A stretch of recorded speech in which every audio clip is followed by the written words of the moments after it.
Version 1.3 brings a massive crossroads for your account. We finally have the full, official kits for both upcoming banners, and it is going to be a tough choice. On Phase 1, we have Zankou.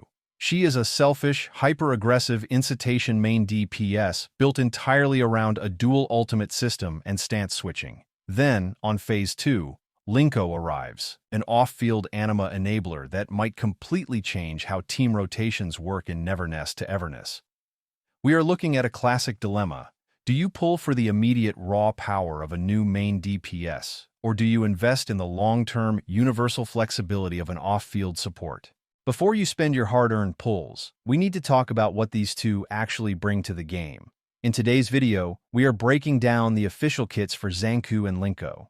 We are going to look at their mechanics, explain how their specific gameplay rotations work in practice, build out their best team compositions, and finally, give you a realistic verdict on who holds the most value for your specific account as a free-to-play or a low spender. Let's dive right into the Phase 1 banner and take a look at Zankou. Starting with the basics, Zankou is an S-rank incitation main DPS. After reviewing her official kit, the easiest way to describe her playstyle is that she requires a lot of field time, demands a very specific rotation to maximize her damage, but thankfully, she doesn't actually require a hyper-specific, locked-in team to function. She is highly self-sufficient. Her core gameplay loop is built around three major mechanics: her illusion forms, scorch damage over time, and follow-up attacks.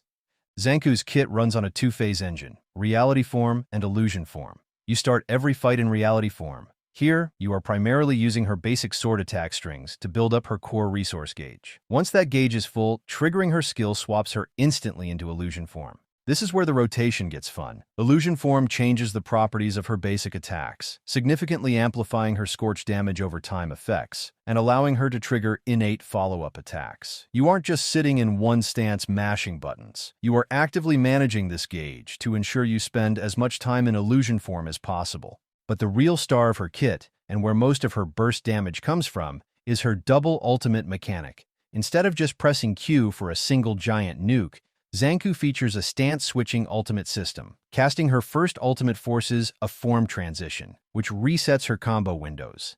This opens up a very strict time frame to cast her second, higher multiplier ultimate.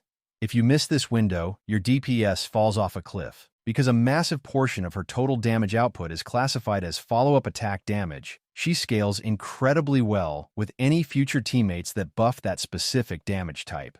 Now, regarding her team options.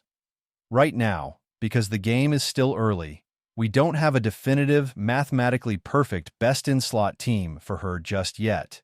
Those highly specialized supports will likely come out in later patches. However, right out of the gate in version 1.3, you want to build around the Scorch reaction. That is the most obvious and efficient direction. Characters like Lacrimosa are going to be fantastic here. Lacrimosa can easily establish the necessary reaction environment and apply debuffs, allowing Zankou to remain your primary on-field damage dealer without fighting for field time. You can also flex in units like Sakiri depending on what specific buffs you need for a given boss fight. And as we are about to discuss, you can absolutely slot her in with LINKO, as LINKO provides universal follow-up attack support that Zankou desperately wants. Overall, Zankou is flexible. She isn't one of those frustrating DPS characters that feels completely locked behind owning a specific premium support.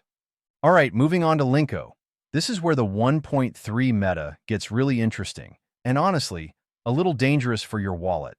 LINKO is an S-rank anima character coming in Phase 2, and unlike Zankou, she is not a traditional on-field carry. She is an off-field sub-DPS, and her entire kit revolves around a mechanic called sync strikes. LINKO is phenomenal because she requires almost zero field time to execute her job. Her gameplay loop starts by building a resource called modulation. You use a quick basic attack or perform a perfect dodge to generate this modulation, and then you immediately drop her core skill, Full Frequency Pulse. Once you cast that skill, you swap her out. That's it. While off-field, she triggers sync strikes, coordinated anima attacks that fire off whenever your active character attacks. But here is the massive kicker that makes her so valuable. These sync strikes count as follow-up attack damage, and they inherit the active attacker's element. This means LINKO isn't just applying anima. She interacts dynamically with whatever elemental reaction system your main DPS is already using. Then we have her ultimate Oversync. This creates a massive resonance field and allows LINKO to sync up with all 3 of your teammates simultaneously. While this field is active, your entire team participates in these coordinated follow-up attacks. On top of all this raw off-field damage, she is buffing the team. Her passive naturally increases hex damage and follow-up attack damage for the whole party. This makes her the absolute premier support for any team archetype that relies on those mechanics. And if you are a spender looking at her awakenings, her value skyrockets. At higher awakening nodes, she gains the ability to reset her skill cooldown by holding her basic attack.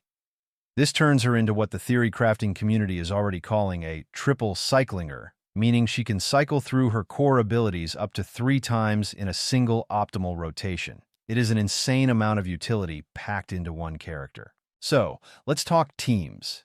The pairing between Zankou and LINKO is incredibly obvious. Zankou does a massive amount of follow-up attack damage, and LINKO buffs follow-up attacks while dealing her own off-field damage. If you have the pulls for both, they are going to form a terrifying duo.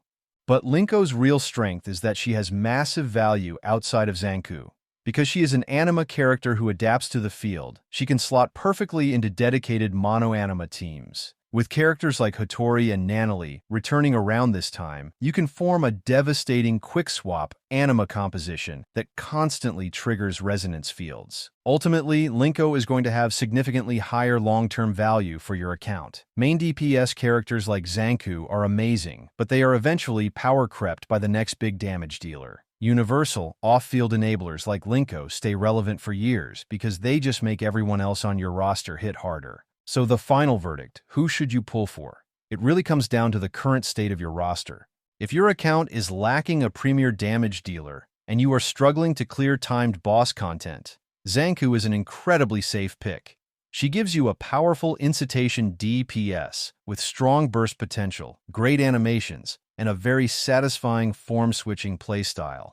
However, if you already have 1 or 2 solid DPS characters built and you want to future-proof your account, LINKO is the objective winner here. For a free-to-play player managing limited premium currency, I highly recommend prioritizing LINKO. Off-field coordinated attackers that buff the entire party offer a return on investment that selfish DPS units just can't match. Version 1.3 is shaping up to be a massive update for the meta. If this kit breakdown helped you figure out your pull plans, hitting the like button and subscribing to the channel goes a long way in supporting these deep dives. Let me know down in the comments who you are throwing your currency at. Are you going all in on Zankou, securing the long-term value of LINKO, or are you holding strong and saving for the next patch? Thanks so much for watching, and I will see you guys in the next video.